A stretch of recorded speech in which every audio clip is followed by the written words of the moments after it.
कल भी हमने जिस तरह आपको वेदर फोरकास्ट के बारे में बताया 90% चांस है बारिश का थ्रू आउट द डे, और अब जितनी मैं सुबह से फोरकास्ट देख रहा हूँ सब गरज चमक के साथ, हर घंटा गरज चमक के साथ बारिश दिखा रहा है। आगे तो क्या है दानिश, आगे भी है सब सर, आगे तक सुबह 11 बजे से लेकर रात के 11 बजे तक मजेदार सिनेरियो बन रहे हैं। आगे सुबह अगले दिनों में सर ये 2 बजे, उसके बाद भी फिर देखते हैं आगे की क्या वेदर फोरकास्ट चल रही है। सुबह के 11 बजे से लेकर 10 बजे, 9 बजे, 8 बजे से लेकर रात के 11 बजे तक अब जो सिनेरियो बन रहे हैं, अगर ये थ्रू आउट इस टूर्नामेंट के अंदर बारिश हो जाती है, पाकिस्तान इंडिया का भी कल भी मैच अगर नहीं होता तो दोनों को एक एक पॉइंट मिल जाएगा। तीन हो गए, पाकिस्तान हो गए, इंडिया का एक हो गया। आगे जो वॉश आउट मैचेस होने, इंडिया के 2 मैच रह जाते हैं, ठीक है, तो उसमें इंडिया को 2 मिलेंगे उनके, अगर वो भी वॉश आउट हो जाते हैं जी, और पाकिस्तान का भी एक मैच बाकी है, वो भी वॉश आउट होता है। पाकिस्तान का भी एक वॉश आउट रहे तो पाकिस्तान 5 पे खड़ा होगा, नहीं 4 पे होगा, सॉरी 4 पे नहीं, हम श्रीलंका हम ऑलरेडी एक बांग्लादेश से जीत चुके हैं, 2 पॉइंट है। इस मैच के बाद अगर ये अबेंडन हो जाता है रेन से तो इंडिया 1 और पाकिस्तान 3 पे खड़ा होगा, तो श्रीलंका का मैच अगर श्रीलंका इंडिया को मार देता है या नहीं मारता, वॉश आउट भी हो जाता है, तो यहाँ तो मुझे क्लियरली नजर आ रहा है श्रीलंका और पाकिस्तान का फाइनल होने जा रहा है। बट ऐसा मजा नहीं आएगा ना बगैर क्रिकेट खेले, मजा नहीं आएगा। जो लोग मजाक किरकिरा कर रहे हैं उनको तो मजा आ रहा है। अब आप गेम के साथ गेम करें तो फिर गेम भी तो आपके साथ गेम करेगा ना। बिल्कुल सही बात है, कुदरत से, नेचर से नहीं लड़ सकते, आपके पास चांस था, आप मैचेस शिफ्ट कर सकते थे, बेटर वेन्यूज के ऊपर कर सकते थे जहां पे रेन इफेक्ट नहीं होती इतनी ज्यादा, बट एक सिंगल हैंडेडली एक आदमी के डिसीजन हो रहे हैं, जो सुना जय शाह साहब है वो कर रहे डिसीजन। पाकिस्तान क्रिकेट बोर्ड ने बिल्कुल ही हथियार डाले में देखना पड़ेगा, गोल्डन वहां पे कोई क्रिकेटर नजर नहीं आ रहा मुझे। अगर आप गेम के साथ गेम करेंगे तो गेम भी तो आपके साथ गेम करेगा, सोचने वाली बात है, जरा सोच लें, मजा आ जाए, काफी गेम होते हैं, मजा आ जाएगा दानिश अगर ऐसा हो गया ना। मुझे तो नहीं आएगा, मैं तो चाहता हूँ क्रिकेट हो, अच्छी क्रिकेट खेल के हम जाएं। अब क्या करें, अब उनके साथ यही करना चाहिए ना, गेम के साथ वो गेम के साथ फिर गेम ही होगा ना, फिर आप गेम खेलते तो आपके साथ गेम होगा, एक ना एक दिन होगा, आप ये यकीन रखें कि पहले 2 दफा इंडिया के साथ हो चुका है ये, जो हमारे साथ बेईमानी की थी उन्होंने, इंग्लैंड को भी इन्होंने मैच दिया था तो हम निकल जाए, फाइनल में नहीं पहुंच पाए थे, वो उसमें क्लियरली नजर आ रहा था, हमने जो टीवी पे कमेंट किए थे उस वक्त भी। हाँ तो ठीक है, तो अभी हमें सिनेरियो में ये लग रहा है कि बारिश की वजह से मजीद जो है वो मज़ा किरकिरा होने वाला है एशिया कप का, बिकॉज सूरत हाल तो ये लग रही है, हाँ अगर जिद नहीं बनाई जाती और मैचेस को दम्बोला ले जाया जाता, जो ड्राई एरिया माना जाता है। दानिश आप देखें ना, आपको पता था पहले से श्रीलंका में बारिशें बहुत होती हैं, यूएई में कर सकते थे, यूएई में भी आपने नहीं किया, वहाँ भी इंडिया को पता था, अगर यूएई में भी होता तो फाइनेंशियली पाकिस्तान को ज़्यादा फायदा होता वहाँ पे, ठीक है, बिल्कुल एज कम्पेयर टू श्रीलंका। कम गर्मी तो यहाँ पर भी नहीं है, यहाँ पर लेकिन मैचेस तो पूरे होते हैं ना। जी जी, इंडिया को भी बहुत फायदा होना था, और ग्राउंड पे हम जो लोग देख रहे हैं वो नहीं आ रहे मैच देखने।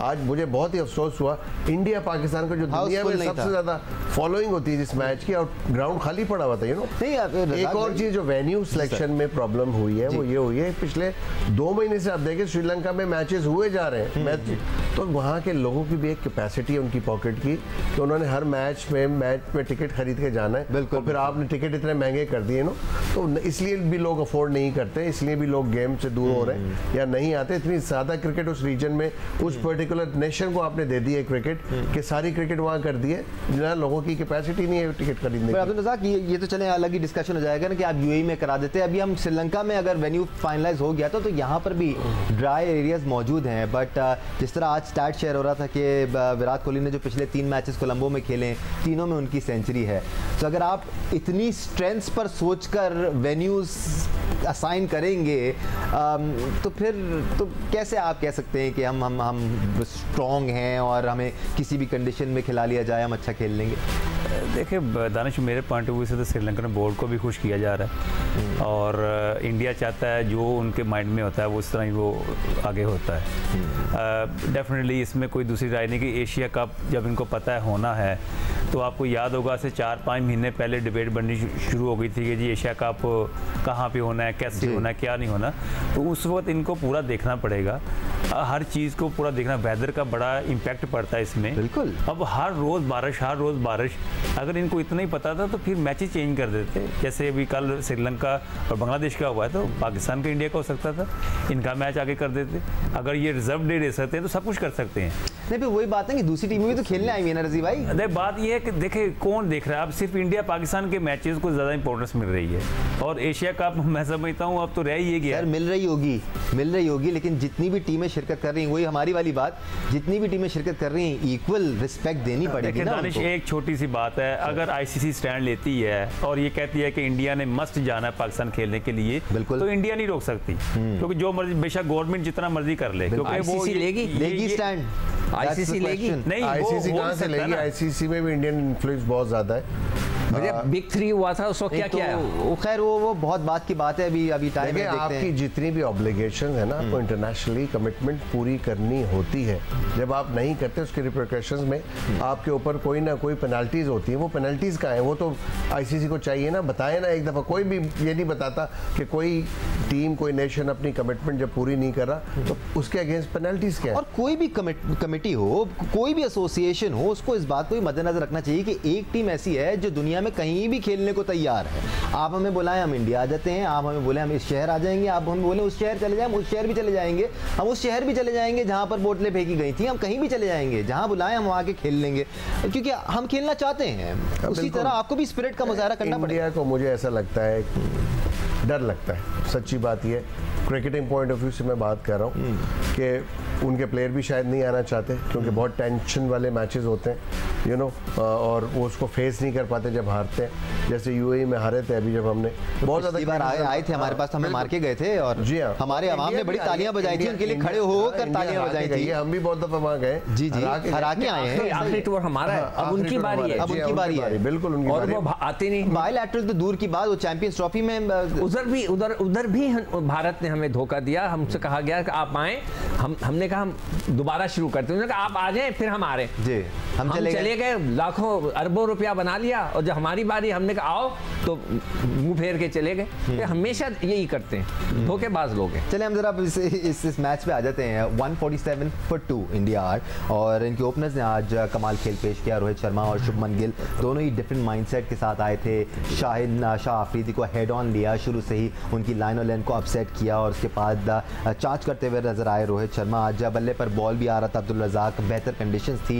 ये जो बारिश होती रहेगी, कल अगर मैच होता है तो किस तरह कंडीशंस चेंज होंगी? क्या पिच का मिजाज बदलेगा? प्लेइंग कंडीशंस ऐसी नजर आएंगी हमें? नहीं देखिए, मेरे पॉइंट ऑफ व्यू से तो इतना ज़्यादा फर्क नहीं पड़ेगा, और क्योंकि इंडिया को एक अपॉर्चुनिटी मिल गई कि उनके पास अभी 25 से 26 ओवर हैं, और वो डेफिनेटली वो चाहेंगे कि अराउंड 300 के करीब रन की कोशिश करेंगे डेफिनेटली, और इतना ज़्यादा इम्पैक्ट नहीं पड़ेगा। ये पाकिस्तान के लिए नुकसान हुआ है जो बारिश हुई आज। अगर ये मैच होता रहता तो पाकिस्तान ने बड़ा अच्छा कमबैक करना था, और जिस तरह वो पैनिक दोनों खेल रहे थे, कोहली और साथ में के राहुल, तो वो नज़र आ रहा था कि थोड़े से वो सहमे हुए हैं, क्योंकि काफ़ी शॉट्स वो रोक रहे थे। जिस तरह शर्मा और गिल खेल रहे थे, उस तरह उन्होंने उसको कंटिन्यू नहीं किया। केएल राहुल ने कुछ बड़े ज़बरदस्त पुल शॉट मारे थे, खूबसूरत, हसीन। देखिए अभी आप उसके बॉल देख लेंगे ना, तो आपको पता अंदाजा होगा कि कितने को पुल शॉट मारे। वो पुल शॉट तब मारे हैं जब हमारे बॉलर ने चांस लिया, जब आउट करने का चांस लेते हैं तो इतना तीखा बाउंसर लगा नहीं। हाँ जी, तो वो चीज़ है। वो क्रिकेट में ये नहीं देखा जाता कि बैट्समैन क्या कर रहा है, देखा जाता है बॉलर क्या कर रहा है। जब हम ओवर ट्राई करते हैं तो हमें मार पड़ती है। हमारे बॉलरों से ओवर ट्राई की, नसीम शाह ने ओवर ट्राई नहीं की, उसने अपनी लाइन से रखा है, तो उनको प्रॉब्लम हुई है, उनको डेफिनेटली बॉल मूव भी की है। तो ये क्रिकेट ऐसी नहीं है कि जो आप सोच के आते हैं वैसे ही आप उड़ा के रख देंगे, या आज फिर शाहीन 3 विकेटें ले लेगा, हारिस फिर 4 आउट कर देगा। इस तरह नहीं होता क्रिकेट में। क्रिकेट अपना रंग बदलती है, तो यही क्रिकेट का सबसे अच्छी बात है।